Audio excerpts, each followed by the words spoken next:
नमस्कार दोस्तों, स्वागत है आप सभी का आपके अपने YouTube चैनल ऑनलाइन शिविर डी की में। आज हम बात करने वाले हैं आने वाली सीटेट एग्जाम हमारे गणित शिक्षण शास्त्र से संबंधित 60 अति महत्वपूर्ण प्रश्न, ऐसे प्रश्न जो आपको आने वाले आपके सीटेट एग्जाम में काफी हेल्पफुल होने वाले हैं। तो दोस्तों चलिए बढ़ते हैं इन प्रश्नों की ओर, देखते हैं आज के हमारे गणित शिक्षण शास्त्र से संबंधित 60 अति महत्वपूर्ण प्रश्न। तो चलिए अब बात करते हैं प्रश्न की। पहला प्रश्न है और प्रश्न आपके लिए काफी सिलेक्टेड क्वेश्चन इस वीडियो में हमने शामिल किए हैं। पहला प्रश्न आता है, आकृतियों की इकाई से अध्यापक विद्यार्थियों से आकृतियों के उपयोग की सहायता से किसी भी चित्र की रचना करने के लिए कहता है। तो यहाँ पर जो प्रश्न है ये किस से संबंधित यहाँ पर रहेगा? अनुप्रयोग, ज्ञान, समझ, बोध या फिर रचना सृजन से। तो देखिए यहाँ पर हम आकृतियों के उपयोग की सहायता से किसी भी चित्र की रचना करने के लिए शिक्षक जब कहते हैं तो ये बच्चों के लिए प्रश्न जो बन जाता है, इसका जो उद्देश्य बन जाता है वो एक रचनात्मक या सृजनात्मक प्रश्न के रूप में यहाँ पर रहने वाला है। आगे चलते हैं अगले प्रश्न पर। अगला प्रश्न आता है, कक्षा 4 का छात्र अर्जुन संख्या प्रणाली से संबंधित सभी प्रश्नों का उत्तर मौखिक रूप से दे सकता है, परंतु संख्या प्रणाली पर आधारित समस्याओं को के हल को लिखने में गलतियां करता है। बच्चा यहाँ पर मौखिक रूप से सही करता है पर लिखित रूप में गलत करता है। लिखने में उसकी त्रुटियों को सुधारने के लिए सबसे अच्छी उपचारात्मक तकनीक यहाँ पर क्या हो सकती है? तो उसे 10 अभ्यास परीक्षाएं देना, वास्तविक जीवन के अनुभवों को गणितीय संकल्पनाओं के साथ संबंधित करना, उसको एक कार्य पत्रक देना जिसमें समस्याएं आंशिक रूप से हल की हो गई हो और उसे खाली स्थान भरने को दिए जाएं। संख्या प्रणाली की समस्या हल करने के लिए एक से अधिक तरीके सिखाना, तो बिल्कुल यहाँ पर हम एक से अधिक तरीके भी सिखा सकते हैं, परंतु यहाँ पर बच्चा जो है क्या लिखित रूप में गलतियां कर रहा है, तो बच्चा मौखिक रूप से सही कर रहा है तो उसे कुछ ऐसे अंक पत्रक या कार्य पत्रक दिए जाए जिसमें समस्याएं आंशिक रूप से हल की गई हो, मतलब थोड़ी सी उसको यहाँ पर मदद हिंट मिल जाए इन चीजों से और कुछ जगह पर वो स्वयं कार्य करे। तो उसे ऐसे कार्य पत्रक देना जिसमें समस्या आंशिक रूप से हल की गई हो और उसे खाली स्थान भरने हो। आगे बढ़ते हैं अगले प्रश्न पर। योग और व्यवकलन पर आधारित शब्दों में दिए गए सवालों को हल करने की विद्यार्थियों की दक्षता का आकलन करने के लिए आकलन के शीर्षक है। तो यहाँ पर सवाल का बोधन, निष्पादित की जाने वाली संक्रिया की पहचान, समस्या का गणितीय रूप में निरूपण, सवाल का समाधान और प्रस्तुतिकरण। तो यहाँ पर है सवाल का बोधन और सही जवाब लिखना या फिर सवाल की पहचान, सही प्रक्रिया निष्पादित करना, गलत आंशिक रूप से सही। तो यहां पर हम कह सकते हैं सवाल का बोधन, निष्पादित की जाने वाली संक्रिया की पहचान, समस्या का गणितीय रूप में निरूपण, सवाल का समाधान और प्रस्तुतिकरण, ये यहाँ पर योग और व्यवकलन पर आधारित जो शब्द होंगे दिए गए सवालों को हल करने में विद्यार्थी की जो दक्षता का आकलन करेंगे उसके लिए यहाँ पर शीर्षक सही रहेगा। आगे बढ़ते हैं अगले प्रश्न पर। अगला प्रश्न आता है, कक्षा 4 के विद्यार्थियों को ये समझाने के लिए कि शेष हमेशा विभाजक से कम होता है, उचित उपागम कौन सा होगा? तो यहाँ पर श्याम पट्ट पर विभाजन करने वाले बहुत सारे सवाल करना और दिखाना कि हर बार शेष विभाजक से कम है। दूसरा, अनेक बार विद्यार्थियों को मौखिक रूप से स्पष्ट करना। तीसरा है विभाजन वाले सवालों को मिश्रित भिन्नों के रूप में निरूपित करना और स्पष्ट करना कि भिन्न का अंश शेष है। और फोर्थ आता है वस्तुओं को विभाजक के गुणजों में समूहीकृत करना और प्रदर्शित करना कि वस्तुओं की संख्या जो समूह में नहीं है विभाजक से कम है। तो यहाँ पर हम कह सकते हैं कि बच्चे को हम एक मूर्त रूप में भी हम दिखाना चाहते हैं कि यहाँ पर विभाजक जो होता है, शेष जो होता है हमेशा विभाजक से कम होता है। तो यहाँ पर हम क्या है बच्चों को एक मूर्त रूप में दिखाने के लिए वस्तुओं को विभाजक के गुणजों में समूहीकृत कर सकते हैं और प्रदर्शित कर सकते हैं कि वस्तुओं की संख्या जो समूह में नहीं वो विभाजक से कम है, मतलब वस्तुओं के समूह बना सकते हैं और बच्चे को इस प्रकार से यहाँ पर हम एक मूर्त रूप में इन चीजों को दिखा सकते हैं। आगे बढ़ते हैं अगले प्रश्न पर। कक्षा 3 के विद्यार्थी को लंबाई की विभिन्न इकाइयां पढ़ाने के लिए शिक्षक निम्नलिखित सामग्री कक्षा में ले जाएगा। तो बात यहाँ पर कक्षा 3 के विद्यार्थी को पढ़ाने की हो रही है और उसमें इकाइयां पढ़ाने के लिए शिक्षक यहाँ पर क्या चीजें लेके जाएंगे?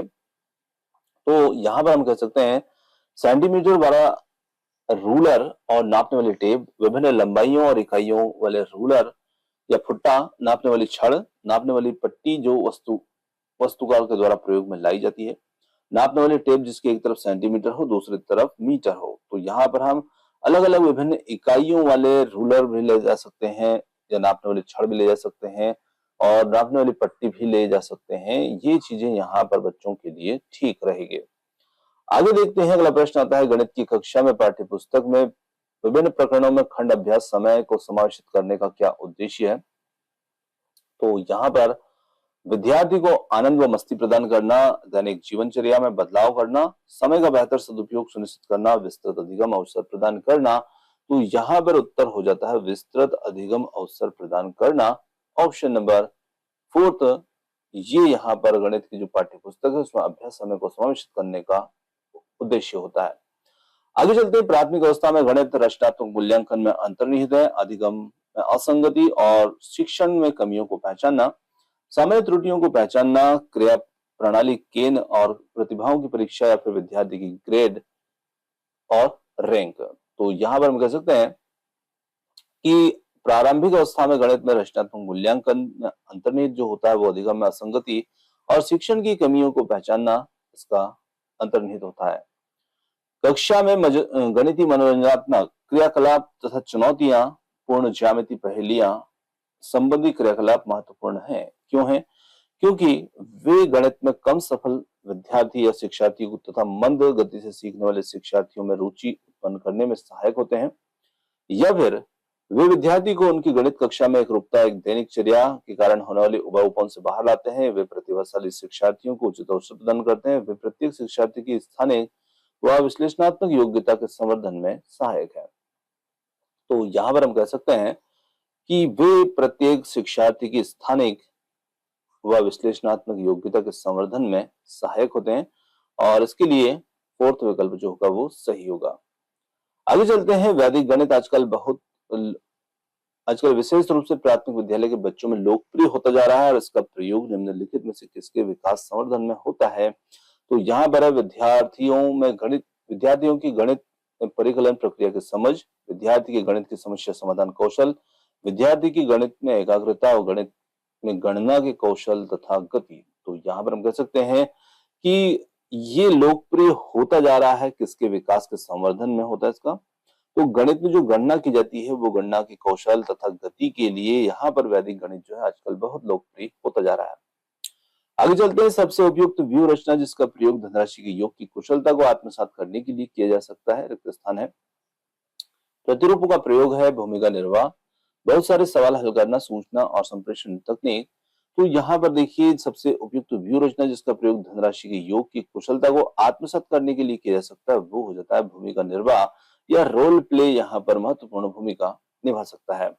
ऑप्शन नंबर सेकंड यहाँ पर हमारा उत्तर होगा। निम्नलिखित में से कौन सा प्राथमिक स्तर पर गणित शिक्षण की पाठ्यचर्याओं की अपेक्षाओं के साथ मेल नहीं खाता है?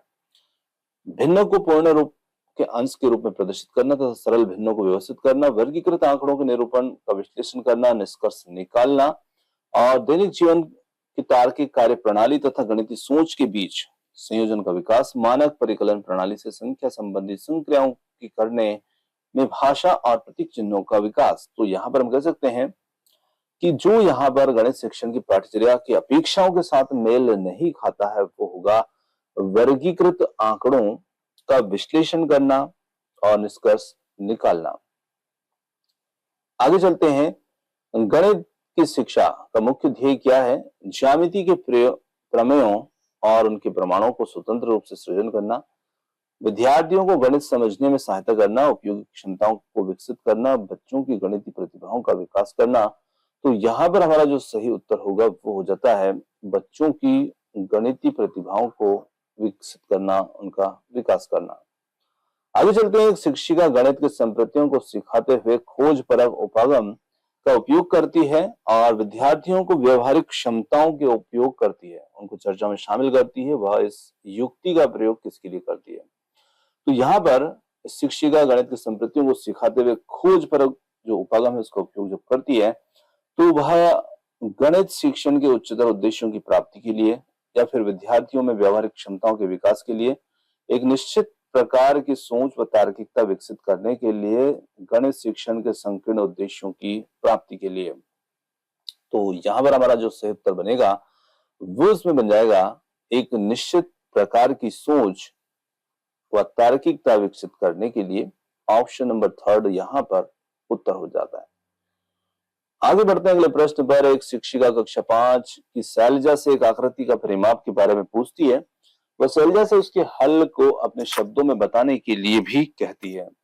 शैलजा समस्या का सही हल करने में सक्षम थी, परंतु उसकी व्याख्या करने में सक्षम नहीं थी। यह शैलजा की निम्न विशेषता प्रदर्शित करता है: कम आत्मविश्वास स्तर तथा कम गणितीय कौशल, परिमाप के संप्रति की कम समझ परंतु अच्छी मौखिक योग्यता, निम्न स्तरीय भाषा प्रवीणता और निम्न स्तरीय गणितीय प्रवीणता, निम्न स्तरीय भाषा प्रवीणता और उच्च स्तरीय गणितीय प्रवीणता।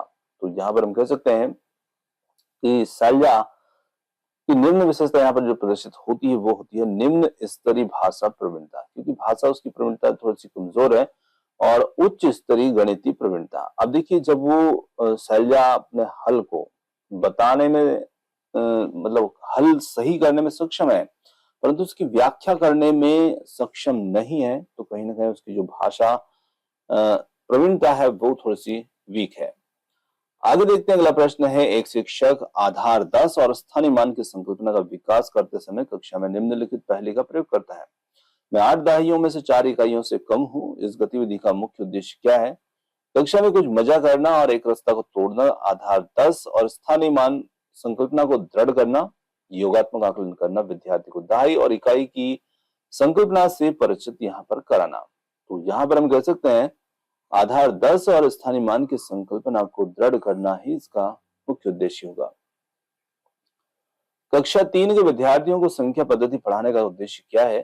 तो यहाँ पर हम कह सकते हैं संख्याओं को सैकड़ा, दहाइयों और इकाइयों के रूप में देखना, स्थानीय मानों की सार्थकता को समझना, 4 अंकों वाली संख्या के योग और व्यवकलन के कौशलों में प्रवीणता प्राप्त करना, बड़ी संख्याओं को पढ़ने के कौशल में प्रवीणता प्राप्त करना और 6 अंकों तक गणना करना। तो यहाँ पर हम कह सकते हैं संख्याओं को सैकड़ा, दहाइयों और इकाइयों के समूह के रूप में देखना, ये हमारा इसमें उत्तर होगा। कक्षा 5 के विद्यार्थियों को समतल आकृतियों की क्षेत्रफलों की संकल्पना से किसके द्वारा परिचित कराया जा सकता है? तो यहाँ पर हम कह सकते हैं विभिन्न वस्तु जैसे हथेली, पत्ती, पेंसिल आदि की सहायता से किसी भी आकृति के क्षेत्रफल को मापना। बिल्कुल सही यहाँ पर हम कह सकते हैं कि जब हम बच्चे को समतल आकृतियों के क्षेत्रफल की संकल्पना से परिचित करा रहे हैं, तो हम ऐसी विभिन्न वस्तुएं ले सकते हैं जिसमें हथेली, पत्ती, पेंसिल आदि की सहायता से क्षेत्रफल को मापना। तो पहला ही विकल्प यहाँ पर उत्तर बन जाता है प्रश्न के लिए।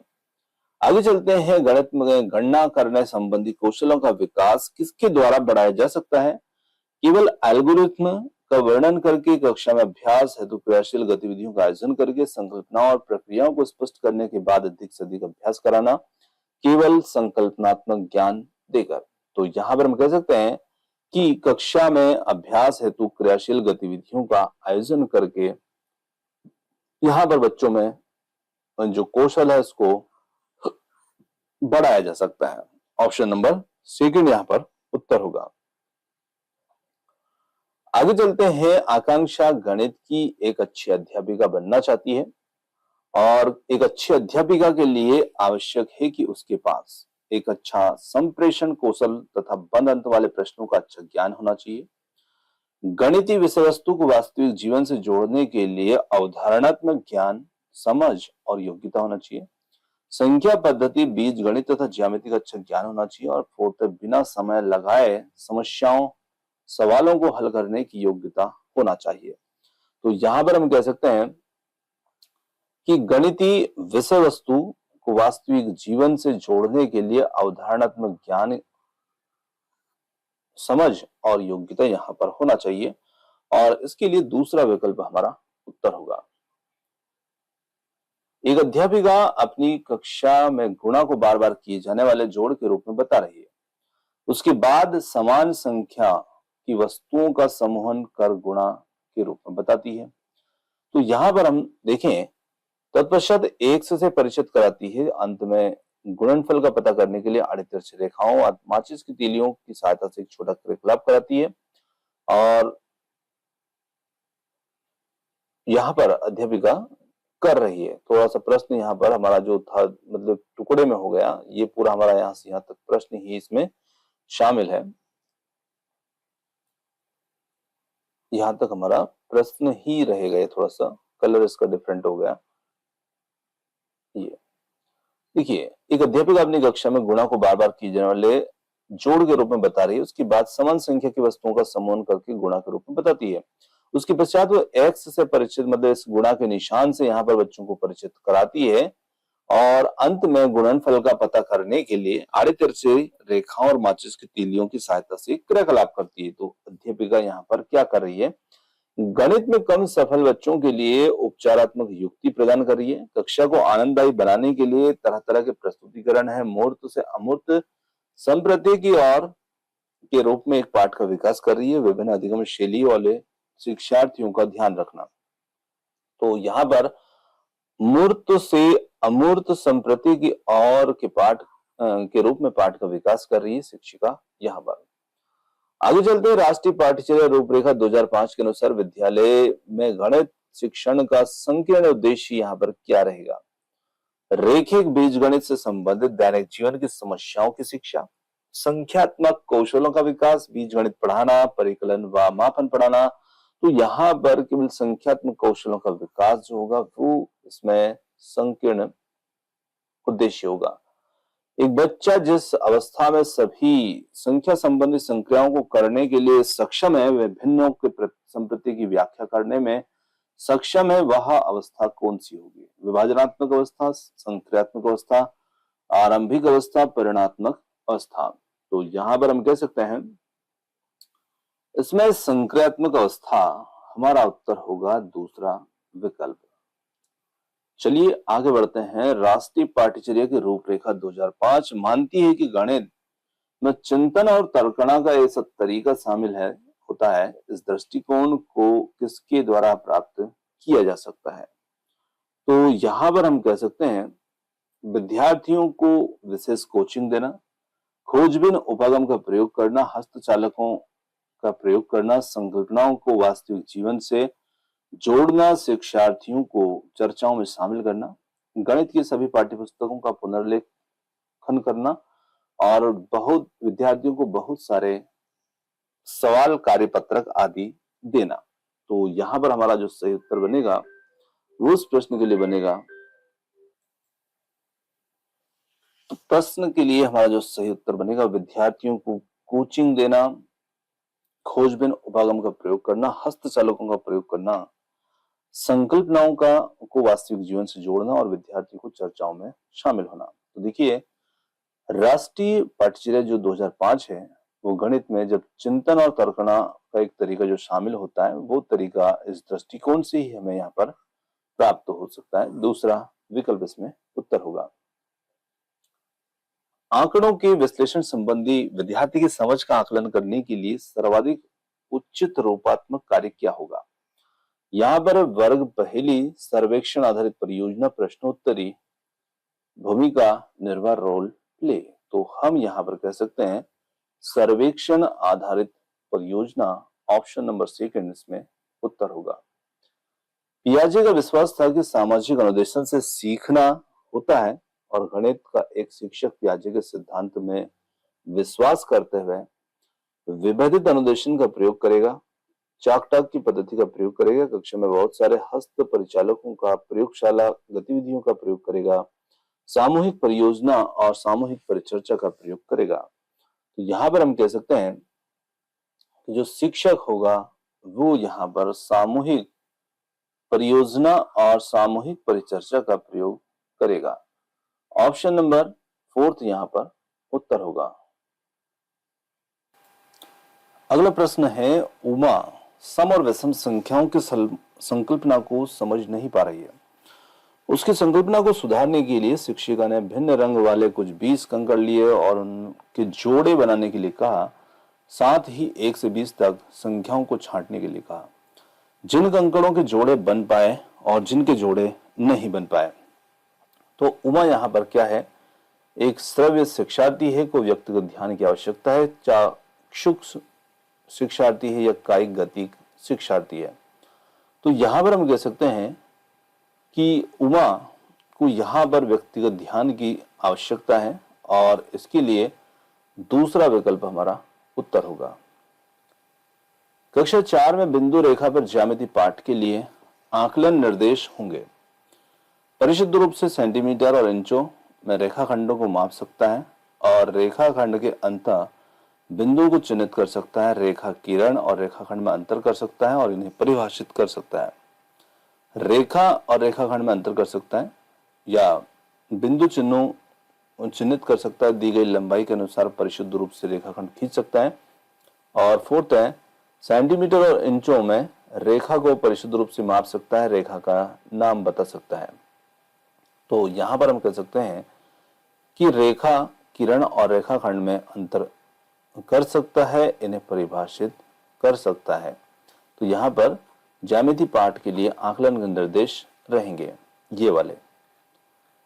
आगे बढ़ते हैं, किन दो संख्याओं का गुणा करने पर 24 गुणनफल हमें प्राप्त होगा। तो यहां पर बच्चे को सामान्य समस्या समाधान रणनीतियों को सुझाता है ताकि वह सही उत्तर दे सके या फिर अभी अधिक संज्ञानात्मक रूप से चिंतन करने में बच्चे की सहायता करता है। मुक्त अंत वाला प्रश्न है क्योंकि इसके एक से अधिक उत्तर हैं। बद्ध अंत वाला प्रश्न है क्योंकि इसके निश्चित संख्या में उत्तर है। तो यहां पर हमारा उत्तर जो बन जाता है वो बन जाता है एक मुक्त अंत वाला प्रश्न है क्योंकि इसके एक से अधिक उत्तर हैं। ऑप्शन नंबर 3 यहां पर उत्तर होगा। कक्षा 3 का बच्चा 482 को पढ़ता है लेकिन लिखता इस प्रकार से है, जैसे यहां से लिखा हुआ है 40082। शिक्षक यह शिक्षक के लिए किस और संकेत करता है। तो यहां पर हम कह सकते हैं बच्चा संख्या के अभिव्यक्ति के विस्तारित रूप और लघु रूप से यहां पर भ्रमित है। और बी है दूसरा वाला, शिक्षक को स्थानीय मान विषय तब पढ़ाना चाहिए जब बच्चे संख्याओं को भली प्रकार से लिखना सीख जाएं। थर्ड है, बच्चा कक्षा में एकाग्र नहीं है और ध्यान से नहीं सुनता। फोर्थ है, बच्चा ध्यान से सुनता है लेकिन स्थानीय मान की समझ को स्थापित नहीं कर पाया। तो यहां पर हम कह सकते हैं कि बच्चा ध्यान से सुनता है लेकिन स्थानीय मान की जो समझ है वो बच्चा स्थापित इसमें नहीं कर पाया। आगे बढ़ते हैं अगले प्रश्न के लिए। निम्नलिखित कथनों में से कौन सा कथन यहां पर सही है। तीन विषम संख्याओं का गुणनफल एक सम संख्या है। एक सम संख्या और एक विषम संख्या का अंतर एक सम संख्या हो सकती है। किन दो विषम संख्याओं और एक सम संख्याओं का योगफल एक सम संख्या है या तीन विषम संख्याओं का योगफल एक सम संख्या है। तो यहां पर हम कह सकते हैं जो कथन सही रहेगा वो रहेगा दो विषम संख्याओं और एक सम संख्या का योगफल एक सम संख्या ही यहां पर रहेगा। अब इसके लिए हम कुछ उदाहरण ले सकते हैं, जैसे कि हमने 1 लिया और 3 लिया और एक सम संख्या ले ली। तो यहां पर हम इनका योगफल देखेंगे तो 6 आएगा और 6 यहां पर एक सम संख्या ही रहेगी। आगे चलते हैं। प्राथमिक स्तर पर टेनग्राम बिंदु के खेल प्रतिरूप इत्यादि का प्रयोग विद्यार्थियों की सहायता करते हैं। तो ये किसमें सहायता करते हैं। तो यहां पर हम कह सकते हैं कि ये सहायता करते हैं मूलभूत संक्रियाओं को समझने, स्थानिक समझ की योग्यता वृद्धि के लिए, संख्याओं की तुलना को बोध विकसित करने, परिकलन कौशलों के संवर्धन में, तो स्थानिक समझ की योग्यता में वृद्धि के लिए ये करते हैं। आगे चलते हैं अगले प्रश्न पर। अगला प्रश्न आता है, गणित के संदर्भ में क्रियामूलक ज्ञान करके सीखना से क्या अभिप्राय यहाँ पर रहेगा। तो अवधारणात्मक से संबंधित अर्थपूर्ण क्रियाशील गतिविधियों में गणित अवधारणा का अधिगम को सीखना, प्रश्नों को बहुत बार करके देखना जब तक क्रियाविधि रटकर स्मरण याद ना हो जाए, पाठ्य पुस्तक के प्रश्नों को करके अवधारणाओं का अधिगम और स्वयं प्रश्नों को हल करना सीखना। तो यहां पर हम कह सकते हैं अवधारणात्मक से संबंधित अर्थपूर्ण क्रियाशील गतिविधियों में द्वारा गणित में अवधारणात्मक अधिगम को सीखना। आगे चलते हैं। कक्षा में आंकड़ों का प्रबंधन की अवधारणा को सम्मिलित करती है। तो कक्षा में आंकड़ों का प्रबंधन की अवधारणा सम्मिलित किसको करेगी। आंकड़ों का निरूपण, आंकड़ों का विश्लेषण, आंकड़ों का एकत्रितकरण, आंकड़ों का संग्रहण। अब इसके लिए विकल्प का चयन हम देखें तो क्या ए डी सही है, ए बी सी सही है या बी और डी या फिर ए डी। तो यहाँ पर ए बी सी के रूप में, जिसमें ए बी और सी, जब हम आंकड़ों के प्रबंधन की बात करते हैं तो उसमें निरूपण, विश्लेषण और एकत्रीकरण शामिल होते हैं। तो ए बी सी के रूप में उत्तर होगा। राष्ट्रीय पाठ्यचर्या रूपरेखा 2005 के अनुसार प्रौद्योगिकी गणितीय अन्वेषण में सहायता कर सकती है और छात्रों को संलग्न में सहायक हो सकती है। तो यहाँ पर कैलकुलेटर के उपयोग की अनुमति विद्यालय की सभी परीक्षाओं में देनी चाहिए या फिर पेपर पेंसिल की कलन विधि को समाप्त कर देना चाहिए। तकनीकी का उपयोग गणित में अमूर्त अवधारणाओं के शिक्षण अधिगम को सुसाध्य बनाने के लिए किया जा सकता है। 4th कक्षा में श्याम पट्टों को स्मार्ट बोर्ड से बदल देना चाहिए। तो यहाँ पर हम कह सकते हैं राष्ट्रीय पाठ्यचर्या रूपरेखा 2005 के अनुसार प्रौद्योगिकी गणित में अन्वेषण में सहायता कर सकती है।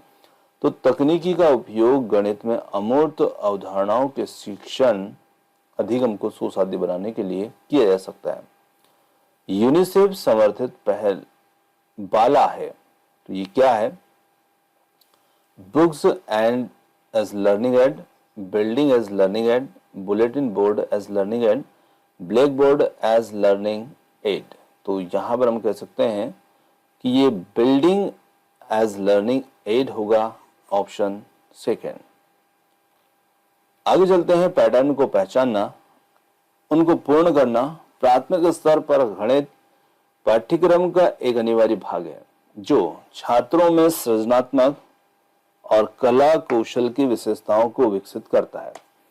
छात्रों को उच्च गणित में भाग लेने के लिए तैयार करता है, छात्रों को गणितीय पहेलियां हल करने में सहायता करता है और छात्रों में रचनात्मकता को प्रोत्साहित करता है तथा संख्या और संक्रियाओं के गुणों को समझने में सहायता करता है।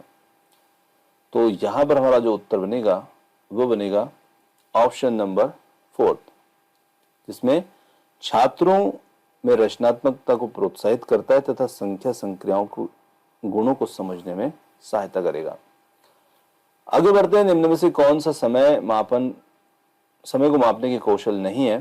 तो समय मापने के कौशल में देखें, घड़ी में समय देखना, एक घटना की अवधि ज्ञात करना, समय मापने की अलग अलग इकाइयों के बीच संबंध स्थापित करना, रात में तारों की स्थिति का अनुमान लगाना, तो ये समय को मापने का कौशल नहीं है।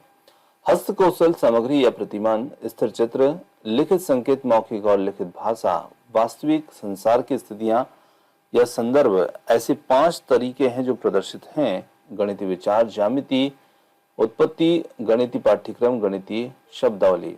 तो यहां पर उत्तर हो जाता है गणितीय विचार, ऑप्शन नंबर 1 इसमें उत्तर होगा। प्राथमिक स्तर पर गणितीय पहेलियों को हल करना सहायक होता है। कक्षा में प्रतिभाशाली शिक्षार्थियों को पहचानने में या फिर छात्रों को मनोरंजित करने के लिए, समस्या समाधान की कौशलों को प्रोत्साहित करने के लिए, समस्या समाधान के कौशल को स्मृति विलोप करने में। तो यहाँ पर हम कह सकते हैं कि गणितीय पहेलियां जो होती है ये सहायक होती है समस्या समाधान के कौशलों को प्रोत्साहित करने के लिए, और इसके लिए तीसरा विकल्प इसमें हमारा उत्तर होगा। वैन हेले के ज्यामितीय विवेचन के सिद्धांत के प्रतिमान के अनुसार निम्न में से कौन सा स्तर विश्लेषण स्तर का उदाहरण है? सीमा जानती है कि एक समद्विबाहु त्रिभुज की 2 बराबर भुजाएं और 2 बराबर कोण होते हैं। दूसरा है, सीमा एक त्रिभुज के रूप में एक आकृति की पहचान करती है जो 3 सीधी रेखाओं से बंद होती है। सीमा जानती है कि एक समद्विबाहु त्रिभुज सममित होता है और इसलिए इसके आधार कोण बराबर होना चाहिए। सीमा मानती है कि सभी समद्विबाहु त्रिभुज हैं, लेकिन सभी त्रिभुज समद्विबाहु त्रिभुज नहीं है। तो यहां पर हम कह सकते हैं कि जो विश्लेषण स्तर का उदाहरण है वो है, सीमा जानती है कि एक समद्विबाहु त्रिभुज की 2 बराबर भुजाएं और 2 बराबर कोण यहां पर होते हैं। पहला विकल्प यहां पर उत्तर होगा। आगे चलते हैं, एक कक्षा में निम्नलिखित कथनों में से कौन सा गणित अधिगम में लैंगिक पक्षपात का सूचक है? गणित की पाठ्यपुस्तकों में महिला गणितज्ञों की सफलताओं का उल्लेख किया जाना महत्वपूर्ण है। गणित अधिगम में लड़कियों और लड़कों को एक समान अवसर दिए जाना चाहिए। गणित में उच्चतर शिक्षा के लिए लड़कों और लड़कियों दोनों को ही समान अवसर मिलने चाहिए। और 4th है, गणित में लड़कों में गणित की सफलता का श्रेय उनके सामर्थ्य को दिया जाता है, जबकि लड़कियों में सफलता का श्रेय उनके प्रयासों को दिया जाता है। तो यहाँ पर हम कह सकते हैं कि जो लैंगिक पक्षपात का सूचक यहाँ पर रहेगा वो रहेगा ऑप्शन नंबर 4। एक गणित के अध्यापक ने विद्यार्थियों से टेनग्राम में दिए गए सभी आयतों को पहचानने के लिए कहा। उपयुक्त क्रियाकलाप विद्यार्थियों को वेनहेले के अनुसार ज्यामिति तर्क के किस स्तर पर आकलन करने के लिए उपयुक्त है। तो यहाँ पर दृश्यीकरण, स्वयं सिद्ध, विभिन्न आकृतियों में परस्पर संबंध स्थापित करना, आकृतियों को पहचानना। तो आकृतियों को पहचानना यहाँ पर ज्यामिति तर्क के लिए ठीक होगा, उसके आकलन के लिए ठीक होगा। गणित को पढ़ाने के लिए खेल पहेलियां प्रभावकारी रणनीतियां हैं, क्योंकि ये निम्नलिखित को बढ़ावा देने में सहायक होती है। कार्यविधिक समझ, संकल्पनात्मक समझ, उपयोग आधारित समझ, तथ्यात्मक समझ। तो यहां पर है संकल्पनात्मक समझ, ऑप्शन नंबर 2 यहां पर उत्तर होगा। स्वतः शोध शब्द का अर्थ है जानना, विचार करना, अधिगम करना, खोज करना। तो यहां पर हम कह सकते हैं स्वतः शोध शब्द का अर्थ यहां पर जो होगा वो होगा खोज करना। तो इसमें ये हमारा इसमें उत्तर होगा। चलिए आगे बढ़ते हैं। सुश्री जेनी की कक्षा 3 की अध्यापिका ने अपने छात्रों से पूछा कि यदि आपके पास 3 दहाई है और आपको 3 इकाइयों में से निकालनी है तो शेष संख्या क्या मिलेगी। इस पर छात्र ने उत्तर दिया कि इसका उत्तर 0 है। इस त्रुटि के संशोधन के लिए सुश्री जेनी ने सर्वप्रथम बल किस पर देना चाहिए। अभ्यास के लिए इसी प्रकार के ज्यादा और प्रश्न पहले योग की संक्रियाओं को सुदृढ़ करने में और फिर व्यवकलन की ओर बढ़ने में, विभिन्न क्रियाशील अनुभवों के द्वारा स्थानीय मान की अवधारणा को सुदृढ़ करने में, व्यवकलन की केवल मानक कलन विधि के शिक्षण पर। तो यहां पर हमारा जो उत्तर होगा वो होगा विभिन्न क्रियाशील अनुभवों के द्वारा स्थानीय मान की अवधारणा को सुदृढ़ करने पर। ऑप्शन नंबर 3 यहां पर उत्तर होगा। निम्नलिखित में से कौन सा गणित अधिगम के सही अनुक्रम को प्रदर्शित करता है, जैसा कि डेन्स के द्वारा दिया गया है। गणितीय अमूर्तीकरण, प्रत्यक्ष ज्ञानात्मक परिवर्तिता का सिद्धांत, रचनात्मक सिद्धांत, प्रत्यक्ष ज्ञानात्मक बोधात्मक परिवर्तन सिद्धांत, गणितीय परिवर्तिता सिद्धांत, रचनात्मक सिद्धांत। तो यहां पर देखिए जो सही अनुक्रम रहेगा, हर जगह वही चीजें लिखी हुई है, तो सीधे यहां पर उत्तर को टिक करते हैं। प्रत्यक्ष ज्ञानात्मक परिवर्तिता सिद्धांत, गणितीय परिवर्तिता सिद्धांत, रचनात्मक सिद्धांत। ऑप्शन दूसरा यहां पर उत्तर होगा, जैसा डेन्स के द्वारा दिया गया है। इस्माइल एक प्राथमिक अध्यापक अपने छात्रों के पूर्व ज्ञान को समझने के लिए सर्वप्रथम सदैव कुछ क्रियाकलाप करते हैं। छात्रों के प्रदर्शन पर बस निश्चित करते हैं कि अगली अवधारणा की ओर बढ़ना है या पिछली अवधारणा को दोहराना है, और उसे समाहित करने के बाद ही अगली अवधारणा की ओर अग्रसर होते हैं।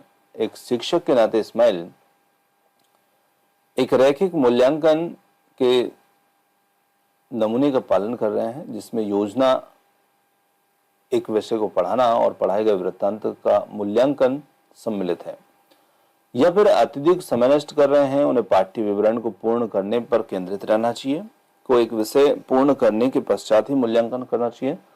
और फोर्थ है, एक सक्रिय मूल्यांकन के नमूने का पालन कर रहे हैं, जिसमें मूल्यांकन के द्वारा जानकारी एकत्रित कर बच्चों के लिए अधिगम वातावरण को सुधारना शामिल है।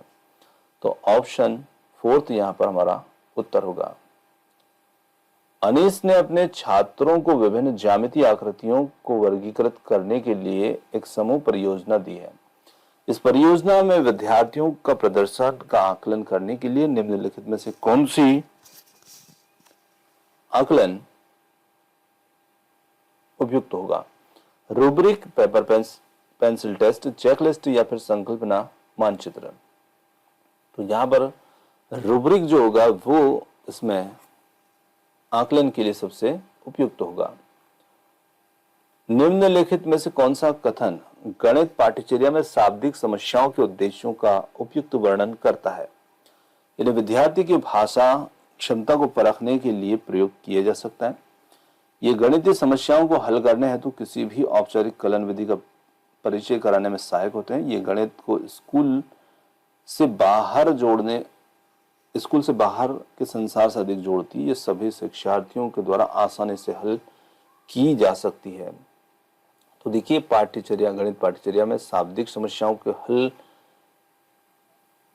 समस्याओं का उद्देश्य का उपयुक्त वर्णन जो यहाँ पर होता है वो होता है हमारा विकल्प नंबर 3 से। ये गणित को स्कूल से बाहर के संसार से अधिक जोड़ती है। यहाँ पर उत्तर होगा। अल्पवयस्क छोटे बच्चों के लिए निम्न में से कौन सी प्रक्रियाएं पूर्व संख्या संकल्पना का भाग है? वर्गीकरण, प्रतिमान बनाना, एकीकी संगति। तो बिल्कुल यहाँ पर हम कह सकते हैं वर्गीकरण, प्रतिमान बनाना, एकीकी संगति, यही यहाँ पर संख्या संकल्पना का भाग होगा। निम्नलिखित में से कौन सी प्राथमिक स्तर पर गणित की पाठ्य पुस्तकों की विशेषता नहीं होना चाहिए? तो जो विशेषता नहीं होना चाहिए वो इसमें देखना है, अवधारणा का प्रस्तुतिकरण जटिल से सरल। तो जटिल से सरल नहीं होना चाहिए, सरल से जटिल की ओर चलना चाहिए।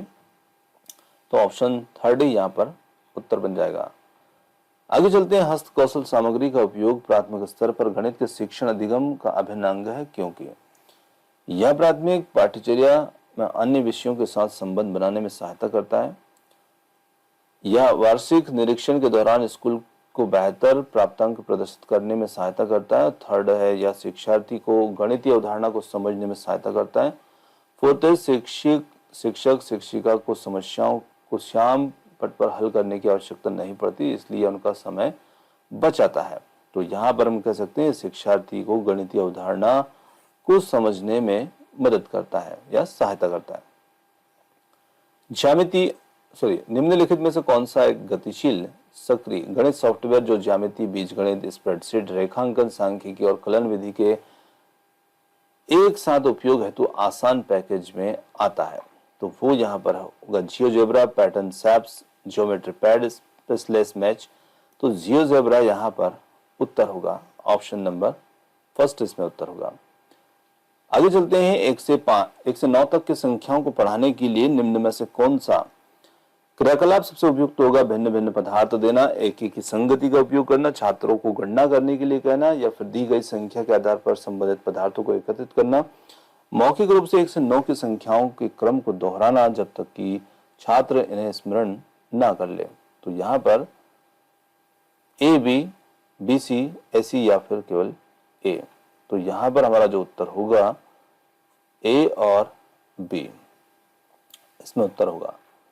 आगे चलते हैं। अवधारणात्मक समरूपता का परिचय देने के लिए सुश्री कमला ने छात्रों को अलग अलग अनुभव उपलब्ध करवाए, जैसे कि भिन्न आकार के प्रतिमान, कंप्यूटर द्वारा आकृतियों के चित्रों, प्रक्षेपण समूह के विचार विमर्श इत्यादि।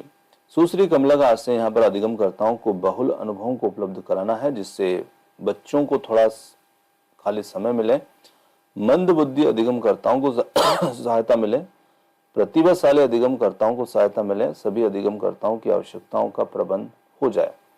तो यहाँ पर हमारा जो सही उत्तर बनेगा वो बनेगा सभी अधिगमकर्ताओं की आवश्यकताओं का प्रबंध हो जाए। 4th विकल्प इसमें उत्तर होगा। दशमलव संख्याओं का प्रतिनिधित्व करने के लिए निम्न में से कौन सा अति उपयुक्त होगा? 10 gram, dense block, grid paper, graph paper, संख्या सारणी। तो यहाँ पर देखिए दशमलव संख्याओं का प्रतिनिधित्व करने के लिए सबसे अच्छा ग्रिड पेपर, ग्राफ पेपर यहाँ पर रहेगा। आगे कक्षा 3rd की गणित की अध्यापिका ने अपने छात्रों को निम्नलिखित प्रश्न दिए। इस प्रकार उन्होंने योग के प्रश्न दिए। इसके बाद उन्होंने छात्रों को एक कार्य पत्रिका वर्कशीट हल करने के लिए दी गई, जिसमें समरूप प्रश्न थे। निम्न कथनों में से कौन सा कथन यहाँ पर स्थिति के लिए उपयुक्त है? कार्य ड्रिल अभ्यास पर आधारित है और प्राथमिक स्तर पर हतोत्साहित होना चाहिए, या फिर यह प्रश्न खुले सिरे वाले प्रश्न का उदाहरण है, संदर्भात्मक प्रश्न का उदाहरण है, समय बचाने के लिए शिक्षिका को गृह कार्य के तौर पर ऐसे 10 प्रश्न हल करने के लिए छात्रों को कहना चाहिए था। तो देखिए यहाँ पर जो प्रश्न दिए हैं और वर्कशीट में भी ऐसे प्रश्न थे। तो यहाँ पर जो प्रश्न है कार्य ड्रिल और अभ्यास पर आधारित है और प्राथमिक स्तर पर हतोत्साहित होना चाहिए। थोड़ा सा यहाँ पर यदि हम इन दोनों चीज़ों को देखें तो ये थोड़े से मतलब इसमें देने का जो तरीका है वो सही नहीं है। मतलब बच्चे यहाँ पर इनको ठीक तरीके से करने में थोड़े से असुविधा महसूस करेंगे। आगे चलते हैं। कक्षा 3 में आकलन के लिए गणित के अध्यापकों ने छात्रों की निम्नलिखित पैमानों पर जैसे संकल्पनात्मक समझ, गणितीय विवेचन, गणित के प्रति उनकी अभिवृत्ति, नए प्रश्नों को हल करना, प्रश्नों को हल करने हेतु बहुल विधियों को ढूंढना इत्यादि के लिए उनकी प्रगति का रिकॉर्ड लिपिबद्ध किया। इस प्रकार के आकलन से प्राप्त जानकारी सबसे कम उपयोगी है। तो वो किसमें सबसे कम उपयोगी होगी? विद्यार्थी के द्वारा विद्यार्थी को प्रतिपुष्टि प्रदान करने के लिए, उनकी आवश्यकताओं के आधारित शैक्षिक योजनाओं के विकास के लिए, विद्यार्थियों को उनके प्राप्त अंकों में वरीयता क्रम से व्यवस्थित करने के लिए, विद्यार्थी के द्वारा दिए गए गलत जवाबों वाले प्रश्नों को समझने के लिए, विद्यार्थी की अभिवृत्ति को समझने के लिए। तो इस प्रश्न के लिए हमारा जो सही उत्तर रहेगा वो रहेगा ऑप्शन नंबर सेकेंड, जिसमें विद्यार्थी को उनके प्राप्त अंकों को वरीयता के क्रम में व्यवस्थित करने के लिए। आगे चलते हैं। अगला प्रश्न आता है। एक बच्चा कहता है कि 1/2 1/3 से छोटा होता है क्योंकि 2 3 से छोटा होता है, और इस गलत धारणा भ्रांति के निवारण के लिए कौन सी तकनीक सबसे कम मददगार होगी? तो जो तकनीक सबसे कम मददगार होगी, बच्चे को व्याख्या देना कि भिन्नों में हर की संख्या बड़े होने का अर्थ भिन्नों का छोटा होना होता है। तो देखिए, बच्चा छोटा है, वो व्याख्या से यहाँ पर नहीं समझ पाएगा, और यही तकनीक यहाँ पर सबसे कम मददगार रहने वाली है। कक्षा 2 के छात्र ने जमा के प्रश्न का उत्तर निम्न तरीके से दिया। 56 और 38 को उसने जोड़ा इस प्रकार से। तो बच्चे ने यहाँ पर जो जोड़ किया है, तो इसमें आप देखेंगे तो 8 और 6 14, 4 हासिल 1, 5 3 8 बच्चे ने हासिल छोड़ दिया। एक चिंतनशील अध्यापक के नाते छात्र के इस उत्तर पर आपकी क्या प्रतिक्रिया होगी? छात्र को समझाना कि वह अपने उत्तर की पुनः जांच करे, छात्र को बताना कि उसका उत्तर सही है, बस समकक्षी से उत्तर का पर परामर्श ले, स्थानीय मान की प्रणाली पर ध्यान देने के साथ पुनः समूहीकरण माध्यम की योग की अवधारणा के लिए को छात्र के लिए सरल करना, छात्रों को कहना कि वो पाठ्य पुस्तक में हल किए गए इस प्रकार के प्रश्नों का अभ्यास करें। तो यहां पर हम कह सकते हैं कि छात्र जो है स्थानीय मान की प्रणाली पर ध्यान देने के साथ पुनः समूहीकरण के माध्यम की योग की अवधारणा के लिए को छात्र के लिए सरल करना, ये इसमें हमारा उत्तर होगा। एक और प्रश्न है हमारा। राष्ट्रीय पाठ्यचर्या रूपरेखा 2005 अनुशंसा करता है कि प्राथमिक कक्षाओं में गणित के अधिगम के लिए समाकलित उपागम का प्रयोग लाना चाहिए। इसका अर्थ है कि गणित को समस्या समाधान के साथ में एकीकृत होना आवश्यक है। गणित बच्चों की कक्षा के अंदर व बाहर के अनुभवों के साथ एकीकृत होना चाहिए। गणित को अन्य विषयों जैसे पर्यावरण अध्ययन व भाषा के साथ एकीकृत होना चाहिए। डी है गणित उच्च स्तरीय गणित के साथ एकीकृत नहीं होना चाहिए। तो यहाँ पर हम कह सकते हैं कि इसके लिए जो सही कथन की यदि बात की जाए इसमें, तो वो होगा हमारा बी और सी। अब देखिए, बी और सी जो है एकीकृत होना चाहिए, और कक्षा के अंदर और बाहर के अनुभवों को भी एकीकृत होना चाहिए। तो दोस्तों, यहाँ पर आज के जो गणित शिक्षण शास्त्र संबंधित प्रश्न थे वो यहाँ पर समाप्त होते हैं। और प्रश्न आपको कैसे लगे कमेंट्स करके जरूर बताइएगा। वीडियो पसंद आया तो वीडियो को लाइक शेयर, चैनल को सब्सक्राइब करना मत भूलिएगा। आपने जो समय दिया उसके लिए बहुत बहुत धन्यवाद। Thanks for watching. मिलते हैं जल्दी ही एक और नए वीडियो के साथ। धन्यवाद।